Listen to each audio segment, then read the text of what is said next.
नमस्ते छात्रों। इयत्ता 9वीं विषय हिंदी।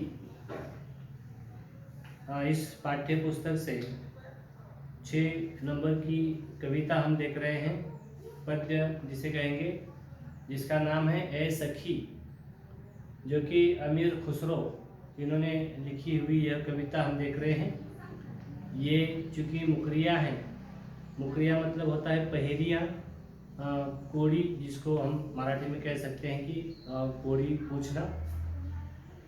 तो पहेलियाँ लिखने के लिए अमीर खुसरो जी खूब बहुत ही प्रसिद्ध यह कवि है, और उन्होंने यहाँ पर मुकरिया के माध्यम से हमें मुकरिया भी पूछे हैं और उसके सवाल जवाब भी हमें यहाँ पर दिए गए हैं। तो देखिए, यह कविता जो है, एक सहेली दूसरी सहेली, एक लड़की जो है, एक दो लड़कियों के बीच, दो सहेलियों के बीच यह मुकरिया पहेलियाँ बुझाने का, पहेलियाँ सुनाने का जो काम शुरू है। तो ये दो सहेलियों के बीच शुरू है, और फिर इसके जवाब भी वे एक दूसरे को दे देते हैं। तो इसके 4 मुकरिया हमने पहले देखी। अब आगे चलिए, पान नंबर 19 पर देखिए।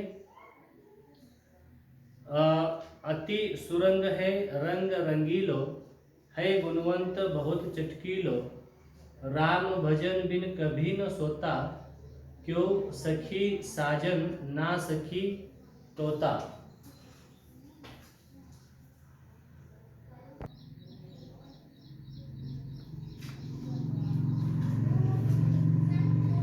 अति सुरंग है रंग रंगीलो, है गुणवंत बहुत चटकीलो, राम भजन बिन कभी न सोता, क्यों सखी साजन ना सखी तोता। तो देखिए, अगली जो पहेलियाँ हम इस तरह की है कि अति सुरंग है रंग रंगीलो। अब बहुत ही सुंदर दिखने वाला जो पक्षी है, और बहुत रंग रंगीला है, उसके उसके उसके जो रंग है, बहुत ही उसका दिखना जो है बहुत ही सुंदर है, बहुत ही रंग रंगीले उसके रंग है, और बहुत ही दिखने में बहुत ही सुंदर है गुणवंत बहुत चटकीलो, और उसका बोलना भी बहुत ही एक्टिव है, मतलब उसको जो भी हम बोलने लगाते हैं वो बोल देता है। राम भजन बिन कभी न सोता। अब वह राम का नाम लिए बगैर कभी न सोता, इस तरह का कहा गया है लेखक ने, कवि ने। तो वह कौन है जो दिखने में भी बहुत सुंदर है, गाना भी अच्छी तरह से बोल देता है, और राम का नाम लिए कभी नहीं सोता, तो वो क्या है? तो सखी उससे पूछती है कि क्या वो साजन है? तो वो कहते हैं कि नहीं, वो साजन नहीं है, वो तो तोता है। तोता पक्षी होता है, जिसको हम मराठी में पोपट कहते हैं, तोता। आगे देखिए, अगली मुखरिया। अर्धनिशा वह आयो भोन, सुंदरता बरनय कवि कौन, निरखत ही मन भयो आनंद, क्यों सखी साजन ना सखी चंद। देखिए क्या कह रही है एक सहेली दूसरे से कि अर्धनिशा व आयो भोन। अर्धनिशा आधी रात, अर्ध मतलब आधा, निशा रात, आधी रात को वह आता है। सुंदरता वर्णने कवि कौन, और उसकी सुंदरता का वर्णन कौन कर सकता है? कोई कवि भी उसकी सुंदरता का वर्णन नहीं कर सकता, इतना वो सुंदर है। और कब आता है? आधी रात को आ जाता है। निरखत ही मन भयो आनंद, और उसे देखते ही, निरखत, निरखत मतलब देखना,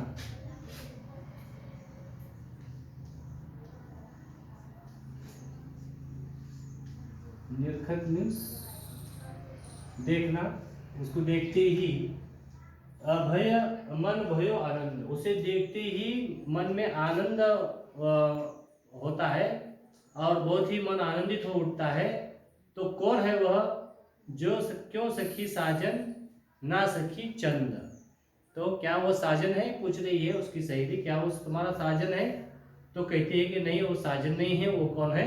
चंद है। चंद मतलब चांद है, चंद्रमा है।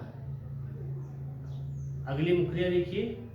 शोभा सदा बरावन हारा, आखिन से छिन होत न न्यारा, आठ पहर मेरो और मनोरंजन क्यों सखी साजन ना सखी अंजन। देखिए कह रही है वो अपनी सहेली से कि शोभा सदा बढ़ावन हारा, कि हमेशा हमारी शोभा वो बढ़ाता है।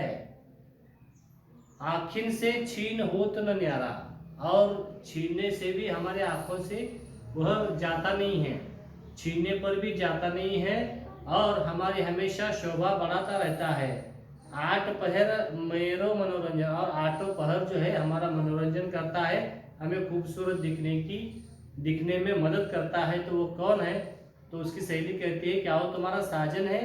तो कहते हैं कि नहीं, वो साजन नहीं है, ना सखी अंजन। अंजन मतलब काजल। काजल होता है ना जिसको आंख में लगाते हैं, अंजन इसका मतलब काजल। हाँ देखिए, आंख में लगा दिया, आपने एक बार काजल को लगा दिया, अंजन को लगा दिया, और उसके बाद आप मुंह भी धो लिया, तो फिर भी उसका जो कालापन होता है वो आंखों में रहता ही है। हाँ, तो इसलिए कवि कह रहे हैं कि हमेशा यह हमारी शोभा बढ़ाता है, और छीनने उसको मतलब उसे दूर करने से भी वो आंखों से दूर नहीं होता है, और हमेशा हमारी खूबसूरती को बढ़ाता है। तो ऐसा कौन है? तो साजन नहीं है, वह अंजन है। इस तरह से कवि कह रहे हैं। आगे देखिए, जीवन सब जग जासो कहे, ना बिकू निक न धीरज रहे, ना बिनु नेक न धीरज रहे, हर एक छीनक में ही की पीर, क्यों सखी साजन ना सखी नीर। अब कवि कह रहे कि जीवन सब जगो जासो कहे, कि जिसे जिसे देखिए सबका जीवन जो है उसके बगैर मतलब कोई जिंदा नहीं रह सकता, इसके बगैर कोई जीवन में कोई भी जिंदा नहीं रह सकता। और ना बिनु नेक न धीरज धरे, और उसके मिलने तक आदमी को धीरज भी नहीं आता। मतलब जब तक उसे पा नहीं लेता, जब तक उसे आदमी ले नहीं लेता, तब तक उसको चैन नहीं आता। मतलब सबका वह जीवन है, और उसे पाने की सबको लालसा है, उसे पाने की कोशिश हर आदमी करता है। हर एक छीनक में हीर की पीर, क्या सखी साजन ना सखी नीर। तो हर एक उसको छीनने की कोशिश करता है, हर एक इसको मिलाने की कोशिश करता है, हर एक इसको पाने की कोशिश करता है। तो उसकी सहेली कहती है कि क्या वो साजन है? तो कहती है कि नहीं, वो साजन नहीं है, ना सखी नीर। नीर मतलब पानी। नीर को क्या कहते हैं? पानी। तो सखी कहती है कि वह नीर है, जिसकी तलब सबको होती है, उसके बगैर सबका जीवन जो है अधूरा है, कोई भी इसके बगैर जी नहीं सकता। पानी के बगैर तो कोई भी जी नहीं सकता है, और हर एक इसको पाने के लिए बेताब रहता है, व्याकुल रहता है, और हर एक इसको छीनने की कोशिश करता है। तो वह है नीर। आगे देखिए, बिन आए सब ही सुख भूले, आए ते अंग अंग सब फूले, सीरा वही लगावत छाती, क्यों सखी साजन ना सखी पाती। तो देखिए, बिन आए सब ही सुख भूले। अब जब तक ये नहीं होता है, किसी को आनंद नहीं मिलता है, किसी को सुख नहीं मिलता है, सारे ऐसे लगते हैं मानो दुख में जी रहे हैं। और आए थे अंग अंग सब फूले, और जब ये आता है तब सब जैसे ऐसे लगता है जैसे कि सबका अंग जो है फूल गया। सीरा भी लगावत छाती, और इसको छाती से लगाते ही आदमी को आनंद मिलता है। तो वो कौन है? क्यों सखी साजन ना सखी पाती। तो वो कौन है? सहेली कह रही है कि उसके बिना तो दुखी सब मालूम होते हैं, और जब वो आता है तब सबका अंग फूल जाता है, सब आनंदित हो उठते हैं, सब जो है हर्षोल्लास में हो जाते हैं। तो वह कौन है? तो कहते हैं कि वो है पाती। पाती मतलब पत्ते, पाती पत्ते। अब देखिए कि झाड़ के पत्ते जब गिर जाते हैं तो पेड़ को भी अच्छा नहीं लगता, झाड़ को भी अच्छा नहीं लगता, और देखने वाला भी पेड़ की तरफ नहीं देखता, क्योंकि उसके सब पत्ते जो है गिर चुके होते हैं। लेकिन जब उसे फिर से पत्ते आते हैं, तब उसके पत्ते भी आते हैं और उसको फूल फल भी लगने लगते हैं, तब आदमी उसे देख के मतलब हरे भरे पेड़ को देख के आनंदित हो उठता है और उसे देखने की बार बार कोशिश करता है। तो यह कविता हमने देखी, आमिर खुसरो जी ने लिखी हुई है सखी।